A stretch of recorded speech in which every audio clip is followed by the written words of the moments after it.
Baik, bismillah. Assalamualaikum warahmatullahi wabarakatuh. Alhamdulillah, wassalatu wassalamu ala rasulillah wa ba'du.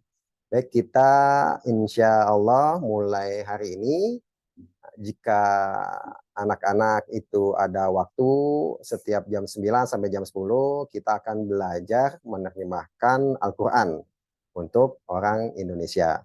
Setiap hari itu insya Allah kita akan ada 2 langkah ya. Baik, jadi yang pertama ini itu kita akan masuk di langkah yang pertama, yaitu muqaddimah. Ini sebenarnya sudah pernah waktu di acara parent teaching kemarin, cuman ini pakai slide yang biasa Abu Ismail dipakai buat di musola ya.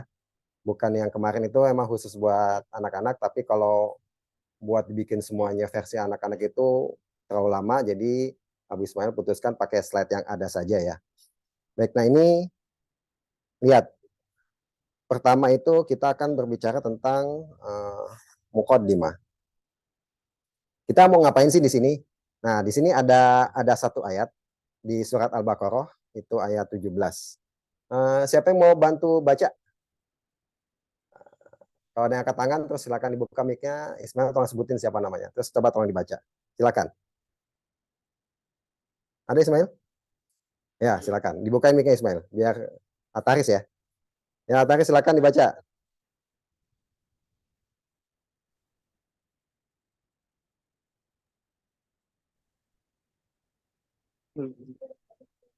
Baca Udah, aja ya nih. silakan Ataris. A'udzu billahi minasyaitonir rajim. Mathaluhum kamathalil ladzi istawqada nara. Falamma adha'at ma hawlahu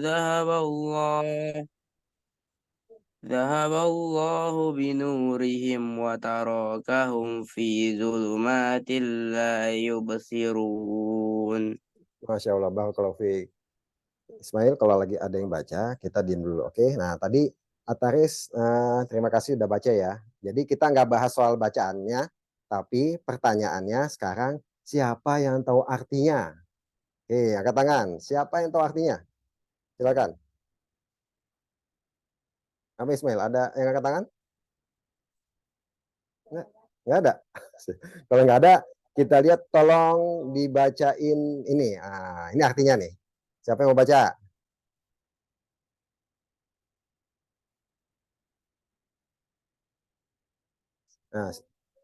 Nah, ya udah dihidupin apa dihidupin Mika Ismail. Ini siapa nih ya? Aninomus ini.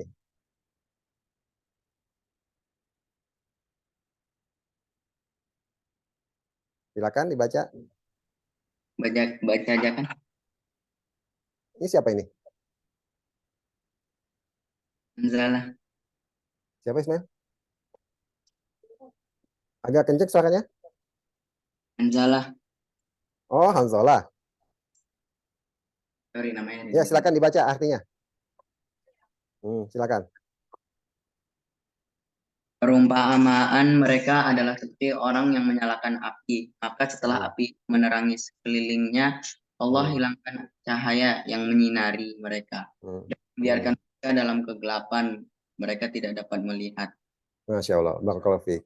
Jadi lihat, ini kalau kita lihat di sini ya, pas saat kita membaca ayat ini, kalau kita belum paham tentang bahasa Al-Quran, kita akan sulit untuk menerjemahkan.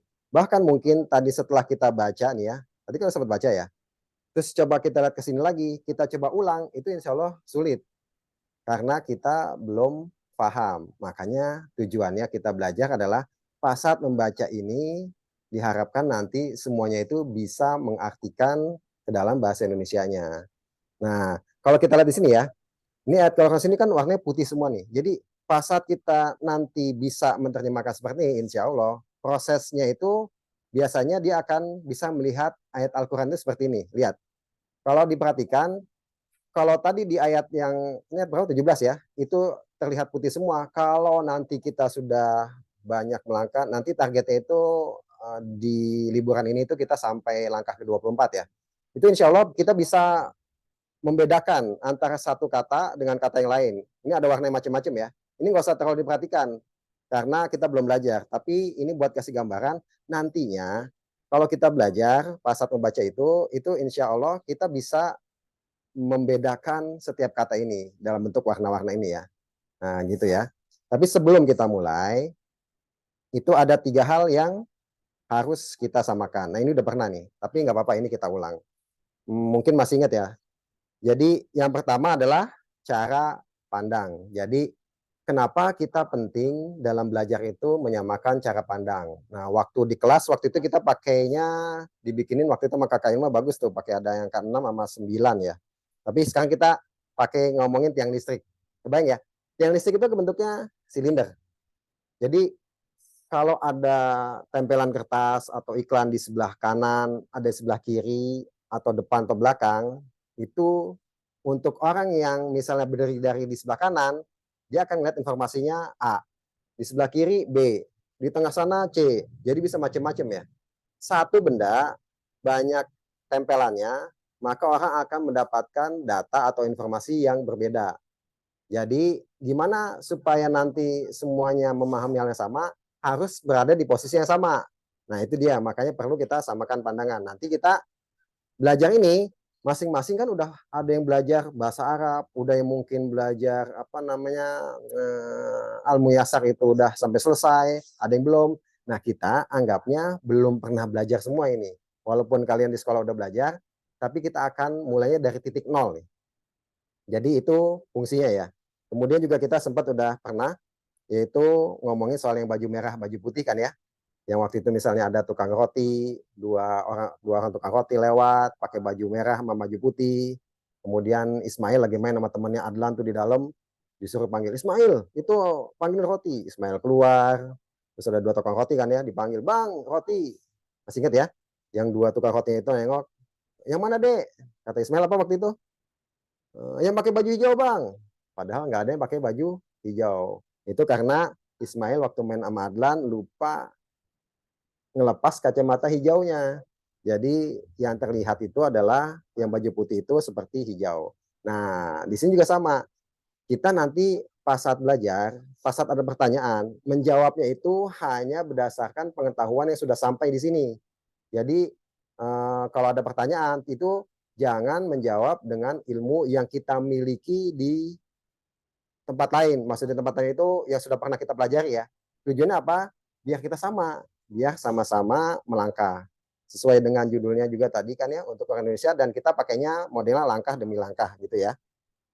Baik. Kemudian apa yang kedua? Nah, sebelum bahas yang kedua, kita bicara dulu tentang bahasa. Kemarin sudah sempat juga. Ini agak cepat sedikit ya karena kita sudah pernah ya. Nanti seperti biasa, kalau ada yang ingin ditanyakan langsung aja angkat tangan, nanti Ismail akan buka mic-nya. Ismail juga tolong kasih tahu nanti kalau misalnya ada yang mau bertanya Ismail ya. Oke, baik. Nah kemarin itu kita sempat juga bahwa bahasa itu bentuk atau alat untuk berkomunikasi. Komunikasinya ada 2, yaitu apa? Verbal dan non-verbal. Suara seperti yang sekarang terdengar, non-verbal itu tulisan seperti yang di layar sekarang kelihatan ya. Yang kelihatan itu bentuknya tulisan. Oke, kemudian supaya kita bisa berkomunikasi, maka setiap dari kita harus memiliki keterampilan tentang bahasa itu. Untuk keterampilan masalah verbal itu yang pertama adalah bisa mendengar. Artinya apa? Bisa mendengarkan seseorang berbicara. Ini di sini berbicara dulu apa mendengar? Oh, di sini berbicara dulu. Maaf. Jadi pertama itu ini dari pihak yang akan berkomunikasi ya. Jadi pertama seseorang itu harus bisa bicara.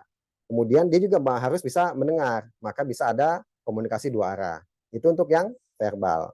Sedangkan untuk yang non verbal bentuknya berarti apa? Orang akan nulis, nanti orang yang akan menerima informasi itu bisa membaca.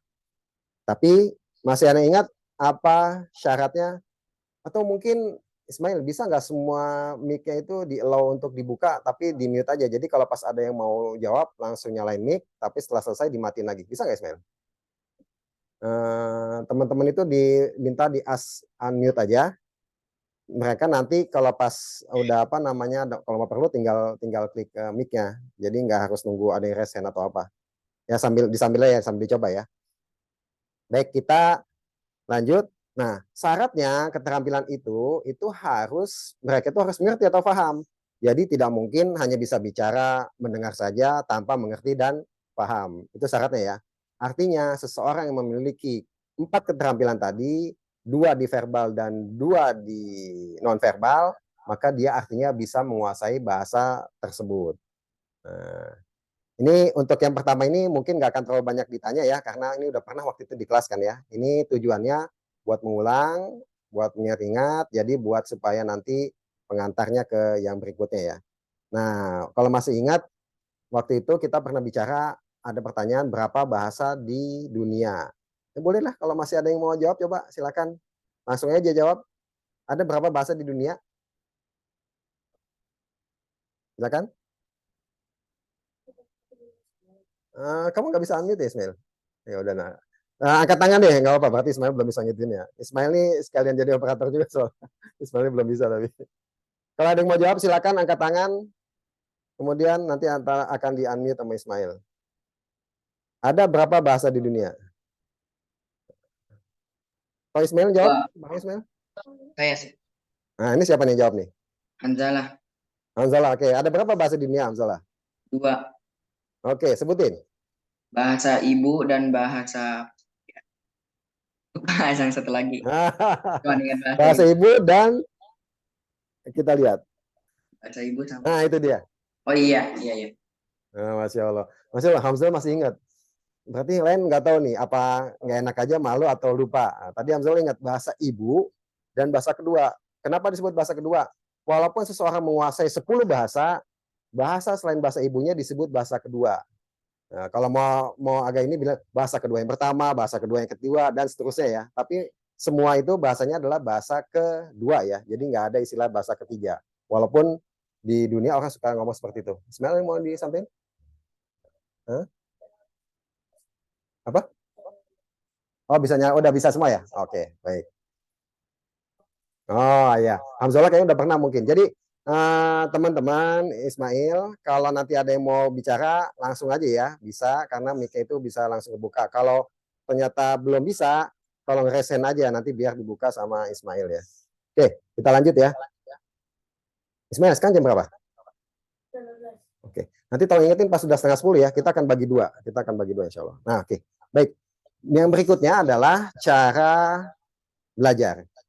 Jadi tadi kalau kita udah samakan sama pandangannya, artinya kita di posisi yang sama, kita nanti akan belajar ini dengan kacamata yang sama. Nah, sekarang gimana cara belajarnya? Jadi tadi bahasa itu buat mengantar ya. Kalau bahasa ibu, cara belajarnya itu tanpa kita bisa memilih, itu sudah terjadi. Kenapa? Karena itu kita dapatkan pas saat kita baru lahir ke dunia dan diajarkan oleh ibu kita. Pertama kali kita bisa berkomunikasi, itu pasti mendengar. Tidak mungkin itu kita langsung bisa bicara. Ya bisanya cuma nangis ya, oa oa oa udah itu aja tuh. Apapun yang terjadi nangis tuh biasanya bayi. Artinya apa? Dia pas saat berbicara, berkomunikasi, maaf, itu dia baru bisa mendengar. Setelah mendengar, itu baru nanti dia akan mengikuti ibunya biasanya ngajarin. Sedikit-sedikit dia mulai mengikuti, malu baru dia mulai bisa bicara. Nah, ini yang terus-menerus lama ini sampai mungkin setahun, 2 tahun, 3 tahun, baru nanti dia begitu mulai playgroup atau apa bisa kemampuan yang berikutnya.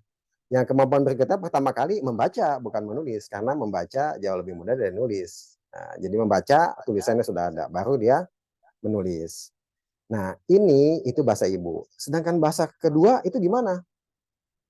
Bahasa kedua itu sebenarnya untuk idealnya mengikuti sama persis dengan belajar bahasa ibu, yaitu mulai dari mendengar, berbicara, dan alhamdulillah di Albina itu Masya Allah ya, ini cara yang dikerjakan. Jadi kalau Abu Ismail Penaksono itu ngelihat, itu kadang-kadang habis asar ya, suka ada yang bacain hafalan hadis ya Ismail ya. Nah itu semua pakai bahasa Arab. Nah, waktu itu Abu Ismail tanya, Ismail ngerti nggak? Enggak. Ya, ayahnya juga nggak ngerti semuanya juga ya. Jadi itu cuma dibiasain mendengar tuh. Itu jadi modelnya seperti itu. Biasa mendengar, sudah mulai terbiasa. Kalian juga dilatih hiwar kan ya setiap pagi ya Ismail ya. Nah itu melatih tuh, itu bagus tuh. Itu cara yang benar dan paling efektif sebenarnya. Nah tapi itu bukan satu-satunya. Artinya bukan berarti cara yang lain itu tidak bisa atau tidak baik. Nah, yang akan kita pelajari karena kita hanya akan khusus untuk menerjemahkan Al-Quran, berarti kita hanya cukup caranya itu membaca. Bisa membaca dan nanti mulai mengartikan. Gimana caranya? Cara yang paling mudah adalah membandingkan dengan bahasa ibu kita. Makanya tadi perhatikan ya, judulnya belajar menerjemahkan Al-Quran untuk orang Indonesia. Ini syaratnya itu ya Pak, orang Indonesia. Kalau bukan Indonesia nggak bisa bahasa Indonesia, nah susah mengikuti kegiatan ini. Jadi kita akan modelnya gitu ya. Sebisa mungkin itu akan membandingkan dengan bahasa ibu. Oke, baik. Kemudian apa ini? Nah, yang ketiga. Yang ketiga, kalau kita sudah kita samakan pandangannya, kita tahu cara belajarnya, kita berarti yang berikutnya adalah harus bisa menentukan tujuannya. Nah, tadi di awal sebenarnya kita udah lihat ya. Pada saat kita membaca ayat Al-Quran, kita bisa mengartikannya dalam bahasa Indonesia. Itu dia ya. Jadi target kita itu, pas saat baca, kita bisa nih, oh ini bahasa Indonesia apa gitu ya. Ingat ya, kita bukan menafsirkan, baru mencoba mengubah yang tadinya bahasa aslinya bahasa Arab, kita ubah jadi bahasa Indonesia. Atau kita bisa memahaminya dalam bahasa Indonesia atau bahasa ibu kita. Tapi sebelum itu, kita harus tahu dulu, ada berapa kalimat di ayat tersebut. Nah, kita berarti harus kenal yang namanya kalimat tuh. Jadi yang tadi yang masaluhum kamasalil lazis tauqadana ro dan seterusnya sampai sampai apa namanya kata-kata terakhir. Apa? Itu ada berapa kalimat. Nah, kalau itu sudah ngerti, baru kita nanti insya Allah mulai bisa mengartikan. Tapi ada langkah berikut, ada langkah sebelumnya lagi. Sebelum kita bisa tahu ada berapa kalimat, kita harus tahu dulu ada berapa kata di sana dan bentuk kata apa saja di sana. Kalau tadi masih ingat yang ada warna-warna, itu berarti kalau sudah bisa memberi warna, berarti dia sudah bisa mengenal ada berapa kata, katanya itu polanya masuk mana saja, gitu ya. Ini kenapa nih Ismail? Oh, kepencet aja. Apa sih ini? Uh, uh, the host kenapa nih? Would like you to speak. Oh, yang ini ya, yang sini nggak usah Ismail. Oke. Okay. Stay. Yang punya ayah nggak usah Ismail. Ayah ngomongnya pakai yang satu lagi handphonenya. Oh iya ya, sip. Kamu udah ketemu yang all tadi ya? Oke, mantap. Baik, jadi kita tadi sampai masalah bentuk kata ya. Nah itu ya, jadi target kita seperti itu. Nah kemudian apa syarat minimalnya? Nah, syarat minimal tadi sudah disebutkan ya. Tentu saja bisa membaca Al-Quran itu kita nggak anggap sebagai syarat minimal, artinya kita anggap sebuah apa namanya sudah ini ya, sudah oh ini nggak bisa gini terus ya dia muncul terus nggak apa-apa. Jadi syarat minimalnya itu tentu saja kalau untuk membaca Al-Quran itu harus ke sebuah keharusan, tapi yang minimal yang kita inginkan adalah dia paham bahasa Indonesia. Di bahasa Indonesia itu ada yang namanya kalimat, ini bentuk terkecil supaya bisa berkomunikasi, kemudian ada kata. Nah, ini kenapa dua?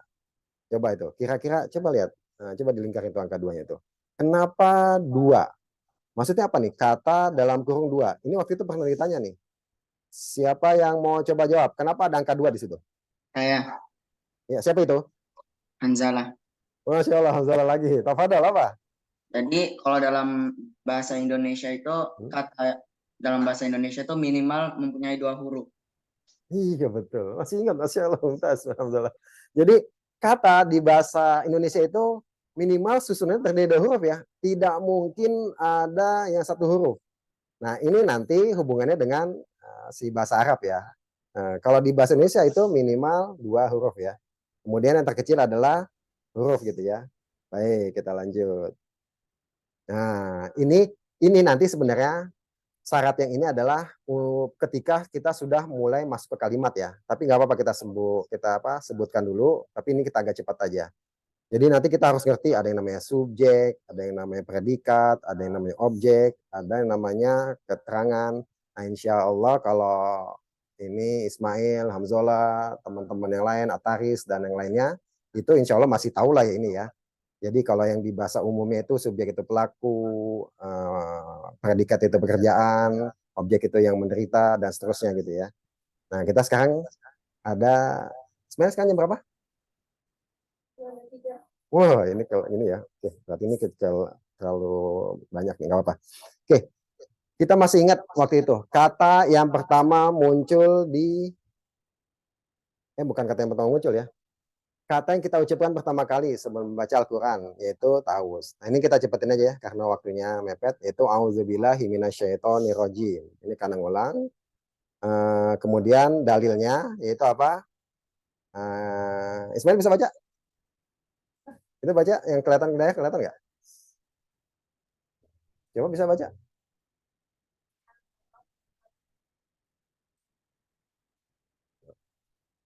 Oke, nggak kedengeran juga di sini. Apa Bismillah baca aja ya. Faiza qara'tal Qur'ana fasta'id billahi minasyaitonir rajim. Ini dalil ya. Dan ini harusnya kita hafal nih. Kalian sebagai tolabul ilm nggak kedengeran karena mic-nya tadi kamu nggak hidupin. Jadi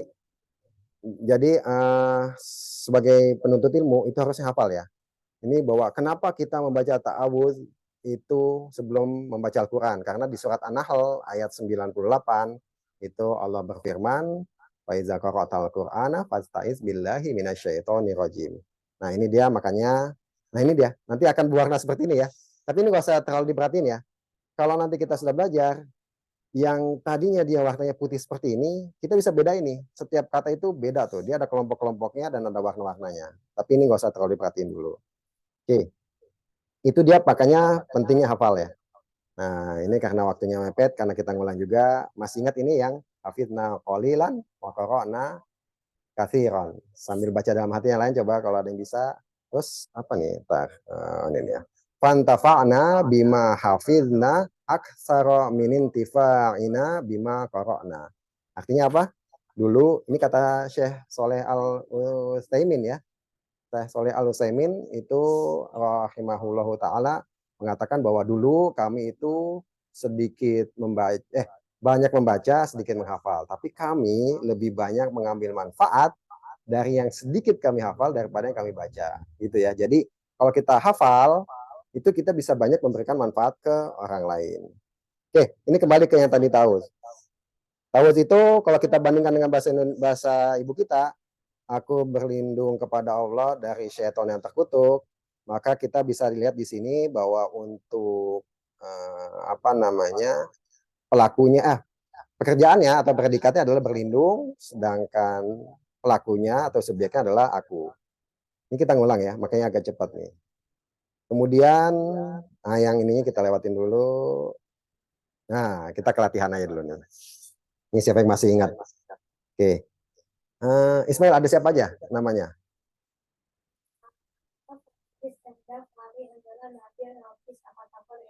Oke. Sekarang yang jawab yang belum pernah bicara sama sekali. Silakan angkat tangan duluan. Siapa yang mau sebelum ditanya? Fahri. Oke, Fahri. Ayo. Ya, mana dia Fahri?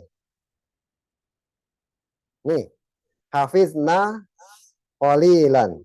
Mana pelakunya? Fahri udah on mic? On mic? On mic. Nah, silakan Fahri.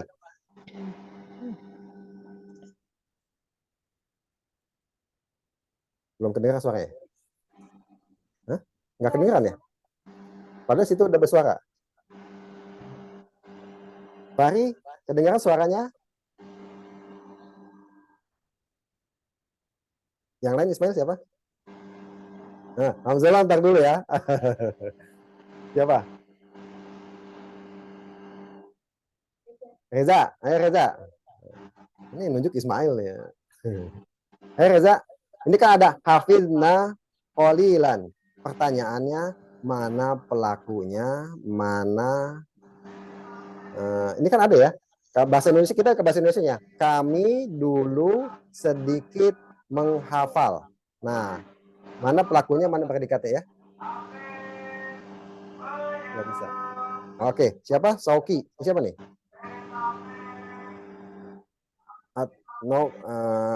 Ataris tadi udah belum? Udah ya. Naoki. Naoki bisa dengar?